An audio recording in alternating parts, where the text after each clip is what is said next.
Hello, good evening. ഇനി ഞാനൊരു special snacks ഉണ്ടാക്കാൻ വേണ്ടി വന്നേക്കാണ്.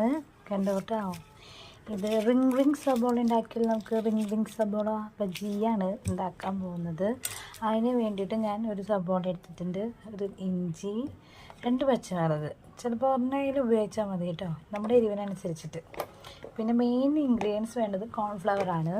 പിന്നെ മുട്ട മറക്കരുത്, ഒരു മുട്ട മതി. അപ്പം നമുക്കിത് വെച്ചിട്ടൊരു റിംഗ് സബോള ബജി ഉണ്ടാക്കിയാലോ. ഇങ്ങനെ ആ സബോളൊക്കെ അതേ ചെറുതായിട്ട് അരിഞ്ഞു.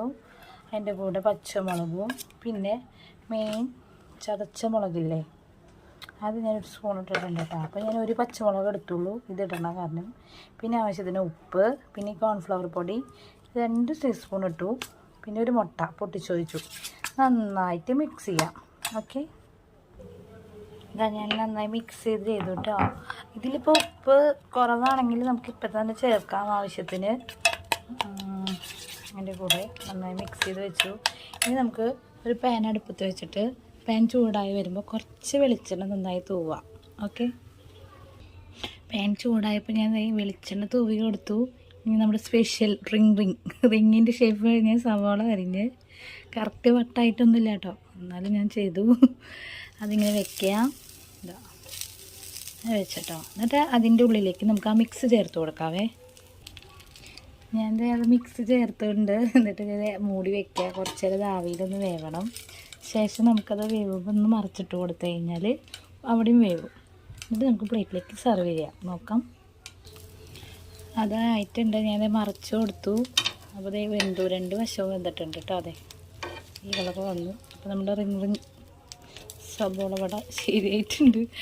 ഇതിങ്ങനെ ഷേപ്പ്ലെസ് ആയിട്ട് ഇരിക്കുന്നത്. ഒരെണ്ണോട് ഉണ്ടാക്കി നോക്കാം. ഓക്കെ,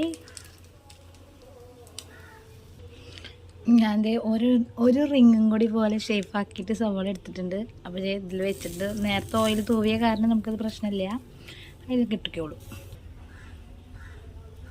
ആ ചെയ്ത് വെച്ച മിക്സ് ഞാൻ ഇതിലേക്ക് ഒഴിച്ചു കേട്ടോ. എന്നിട്ട് ആവിയിൽ വേവിക്കാം, എന്നിട്ട് മറിച്ചിടാം.